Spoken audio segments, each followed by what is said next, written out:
Hey, what's going on, good people? I have a confession to make. Oh my goodness, Russ can fly. Okay, so if you didn't notice, I did not say that welcome to Russ Can Fly, because if I said that, that would be an inaccurate statement. Because right now, at the shooting of this video, I can't fly.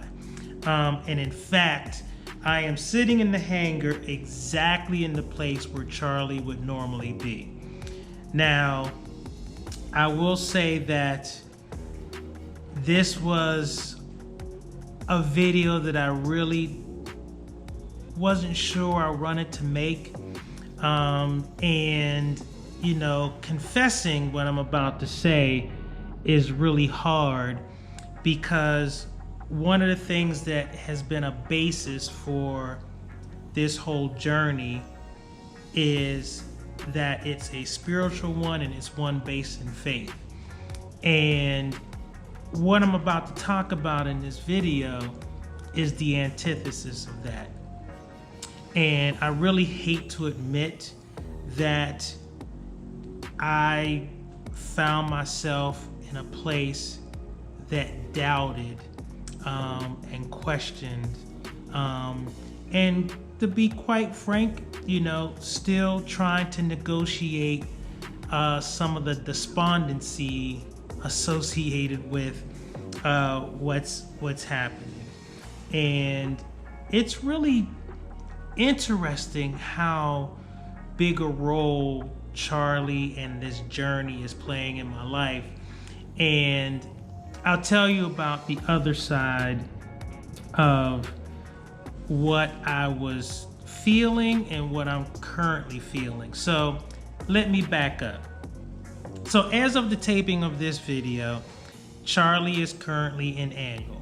Many of the squawks that have been found are relatively routine ones. You already know I talked about needing tires. The brake pads needed to be replaced. There was some wiring, like coupling, that needed to be kind of shored up a little bit so that, you know, wires aren't moving around.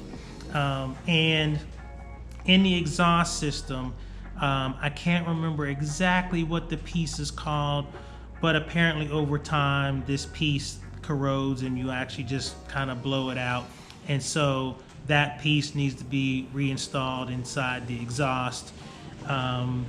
But other than that, I mean, it's not terrible, right? These are all the things that, you know, one can't anticipate. One of the things that I did not know is during the inspection of the airframe itself, it was discovered that at some point I made contact with something. The running theory right now is I contacted a bird on my way down to final and landing. The only reason why that makes the most sense is because I do remember a time when I was coming in to land at Doylestown, and I could see birds off to the distance, closer to the runway, but they seemed to be far enough and low enough away from me to be of any consequence. Let me be clear, I have hit a bird before and I knew it. One time on takeoff, bird like pinged off of the windshield, and they basically just skipped. There was no marks, no cracks, nothing like that. Everything was good, and it literally just pinged off. It was in, a maneuver, and I didn't see it like fall out of the sky. So I think bird was cool and the airplane was definitely cool. So I've had that experience. But this one, I just, for the life of me, I can't remember hearing anything or feeling anything. But unfortunately, what has been discovered is there is a dent on the underside of the wing aft of the right landing gear. And the dent in itself is really not that significant. It didn't crack the wing or crack the skin or anything like that. So right inside the wing, right on top of that, is a wing rib. It seems to be a piece that gives the sheet metal integrity inside the wing. So, because really these wings are pieces of sheet metal, really. And ribs on the inside, and they can be placed at different places, allow you to rivet these pieces of sheet metal together to contain the sheet metal and to give it, like I said, to bring it all together to keep the structure strong. And so what happened is when the bird hit the bottom of the wing, it pushed up the bottom and made a dent, and the rib on the inside was also pushed up as well. And when you look, it looks like there's a small crack in the rib inside the wing. And so that rib inside the wing needs to be replaced. Now, I know people hate this, but I'll talk about numbers and all of this kind of stuff on the members only section. But the unfortunate part of that is, in order to fix that rib, one of the things that is being contemplated is basically de-riveting the bottom of the wing, taking that skin off, replacing the rib, and replacing new skin on the underside of the wing, repainting it, all of that kind of stuff. And as you can well imagine, that cost is quite significant.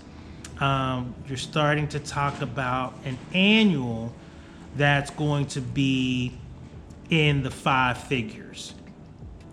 And so I'll talk more about, like I said, the specifics and the numbers on the members only section, but suffice it to say,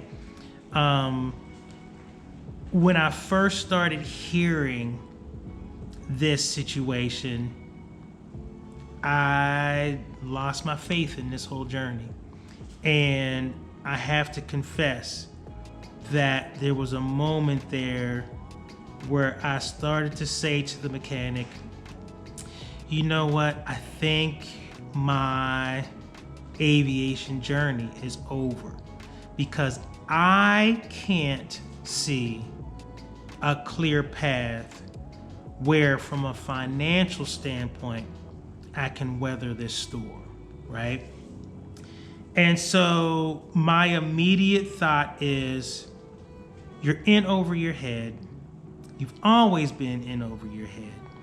And you need to just finally come to the realization that this really is not something that you can continue to engage in.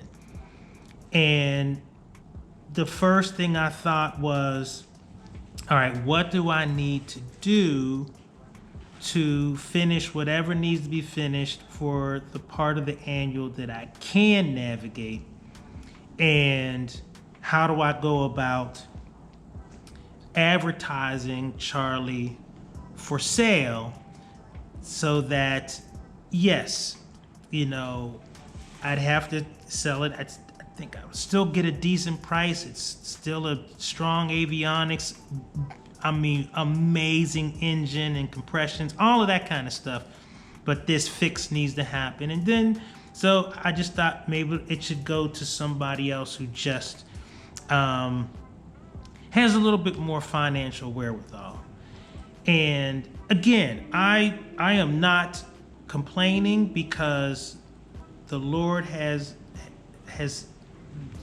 directed my path, and that's why this is so sad. That was my initial thought, rather than coming from a place of faith where, okay, I'm in a valley, but my thinking should have been more along the lines of, okay, so You've gotten some news that is not that great.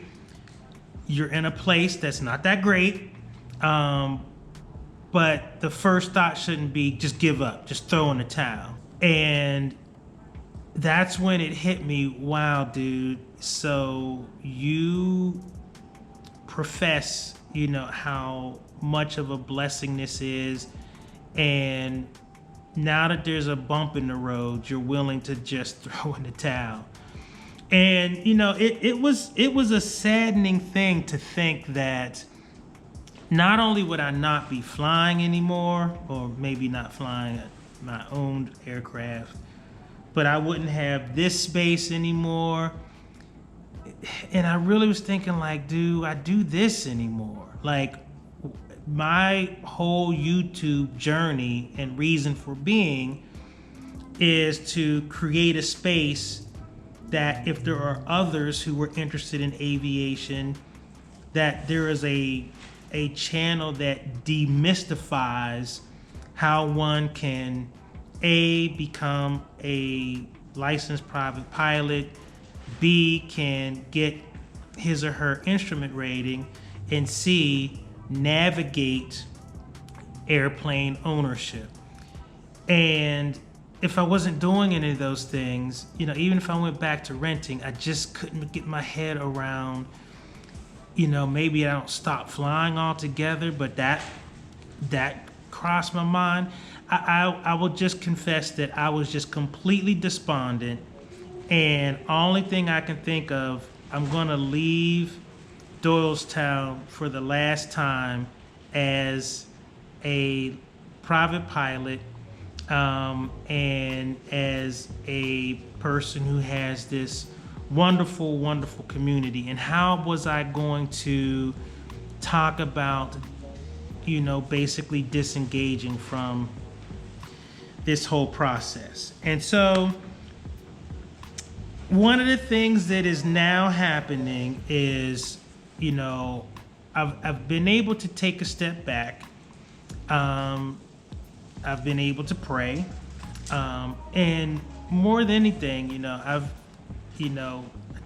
have angels in the form of other individuals who are helping me navigate this issue, where maybe the answer to the fix isn't as intrusive as it needs to be. Because this also could possibly involve removing the wing and all of that kind of stuff. And even the thought of like the wing coming off of the airplane, that makes me so queasy just talking about it. So I kind of lost it. I went home. I wasn't able to sleep, any of that kind of stuff. And like I said, the next day, I began to, talk to my Heavenly Father, talk to some, folks here on God's beautiful green earth.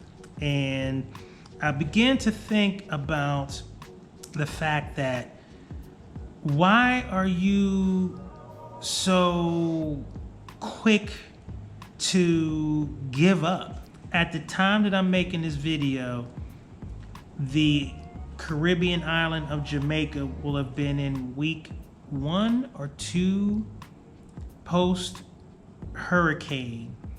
And I saw somebody on TV, and she said, I've lost everything, but I have life. And she says, I don't know how I'm going to replace the things that I've lost, but one of the things I have not lost that I could not replace if I wanted to is my life. And then I just thought to myself, oh my goodness, Russ, really, dude? Like, you're despondent about something that needs to happen to an airplane, and you are blessed so abundantly with clean water, food, air, a place to live. I mean, all of this kind of stuff. So it really did remind me that even though this is a challenge, that it's going to work out. It's going to be okay. And I really wish I could tell you all that that was my first thought, but I'd be lying if I said that. And so even as I sit here, and there's no Charlie, I'm still navigating the situation, but I'm not going to lose hope that there's a pathway forward, that not only will I be able to navigate this issue with getting Charlie back to where she needs to be. Not only will she be back, but she'll be back in a pristine, airworthiness, safe way. Not just, bubble gum and Band-Aids. I'm talking about, real, safe response to what she needs in order to be fixed. There's gonna be a pathway that will present itself for sure. And I will get back to my instrument training, because that's the other thing. I was making so much momentum, so many strides. There was this specter of beginning to use language like, let's get this done, let's get ready for this check ride, that kind of stuff. And so this basically slams on the brakes on that as well. And that just that just really sucks. But it's gonna be okay. So listen, I don't want to belabor this video, but one of the things that I did promise myself when I made this channel was that I would show all aspects of it, regardless of whether or not I thought people were going to watch or would get views or the algorithm would pick it up or whatever. That's not what's important to me. What's important is showing the journey and what I'm experiencing and what it means and how it tests me and my faith. And people may be saying, dude, really? You're talking about your faith being tested because of a, you might even use the word stupid airplane. But that just goes to show you, hopefully you know how passionate I am about all of this and how much it means to me. Yeah, at some point I do know that this season in my life will come to an end. Bible is clear. There's a season for everything, including this. And I'm clear on that. I just pray that this isn't the time for this season to end. And I don't believe that it is. I continue to believe that, sometimes these things happen and it is to test faith. And so I want to apologize to all of you, but more importantly, I want to apologize to the Heavenly Father for my lack of faith, my lack of steadfastness, my lack of, grit and stick-to-itiveness, because I was ready to give up everything. Okay, I'm not going to be instrument rated, so I don't care about that anymore. I don't care about this aviation thing. I don't want to come back out to Doylestown. I'm done with this hangar. You can put it back up. I can take out a little bit of stuff and I can basically tell you, okay, folks, listen, once the last video plays, Russ Can Fly is no more. I will leave it there, but expect no new content. And I was ready to give it all up and be done with it. But, again, I see the error of my ways, because even if that's what's on the radar screen, I am going to continue to fight and have faith that that's not what's supposed to happen. And so there it is.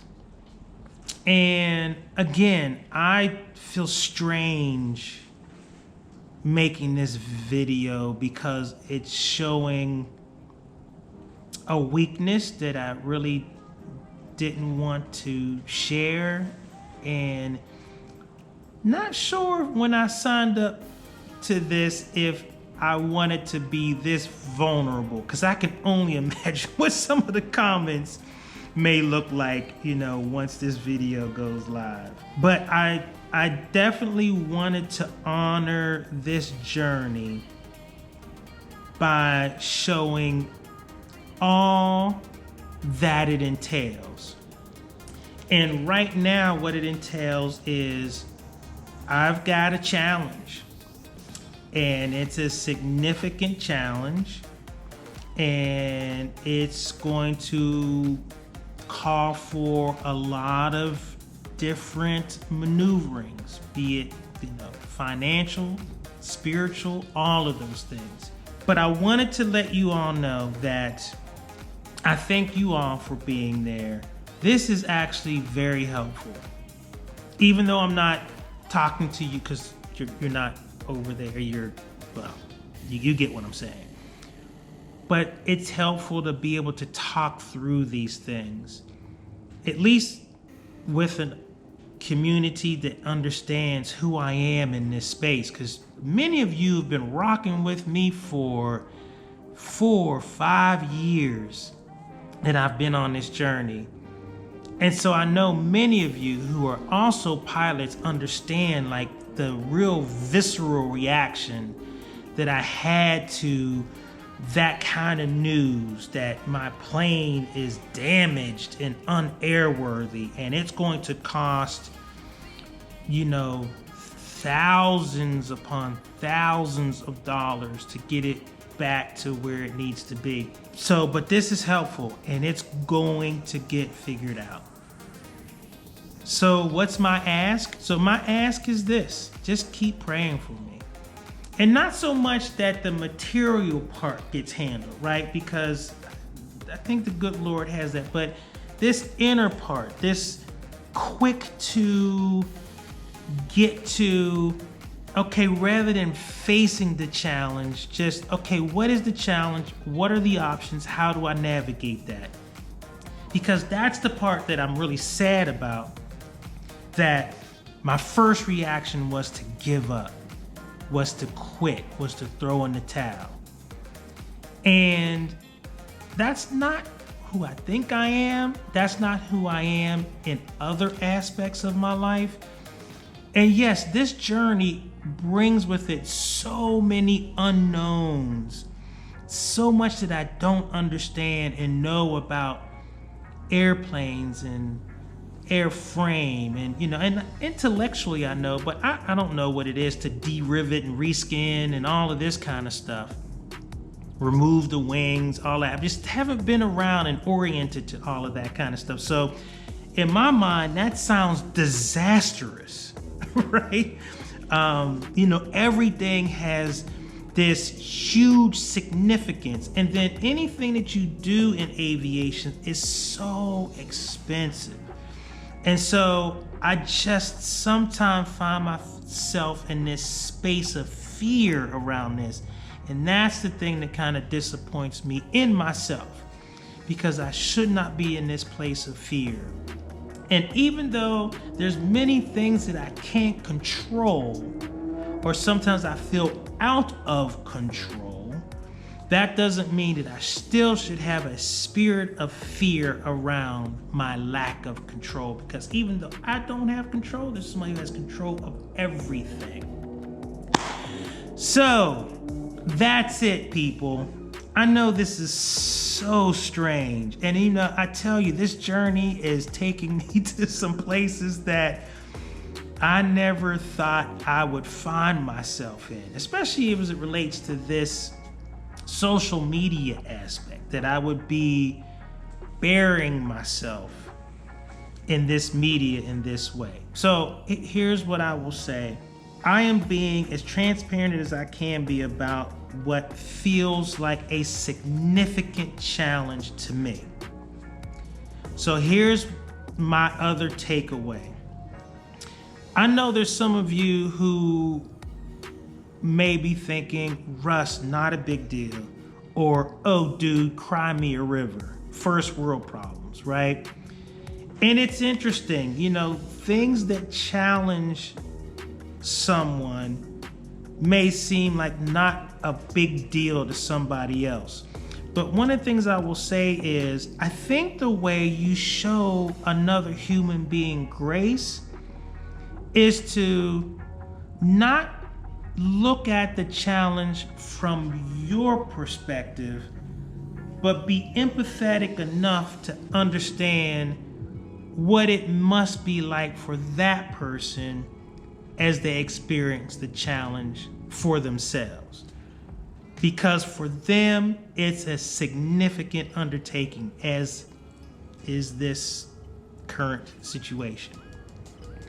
And so there are things that do not challenge me, that I do not have to worry about, but that does not mean that I should not be empathetic enough that if I run into somebody who's experiencing that same challenge, that I don't have enough empathy to feel for them, love on them, pray for them, and help them navigate that challenge. So that's it, people. I'm not going to belabor this anymore. I am going to turn this camera off, shut off the hanger lights, get back in my car, and go to the grocery store. Because no matter what, life has to continue. And even the most mundane things like grocery shopping must be completed. So that's what I'm going to do. And I'm going to continue to navigate this current set of challenges. And good Lord willing, and if it's His will, and I believe it is, I don't believe that He brought me to this to leave me hanging at all. But I think He did want me to understand that, okay, a little test here, and you kind of willing to run and hide. But I really think that it will come to a conclusion where we got more flying to do, and that I will finish my instrument rating. Come hook or come crook. Dad used to say that all the time. So anyway, people, I thank you for taking the time to listen. If you've gotten through this whole video, I thank you so much. I thank you for the counseling session. I thank you for the listening ear. I thank you for the listening eye. And I thank you for the prayers. So with that, Russ Kid, Russ can't fly right now, but good Lord willing, I will again, soon and very soon. Love you folks. Take care. I'm out. Peace.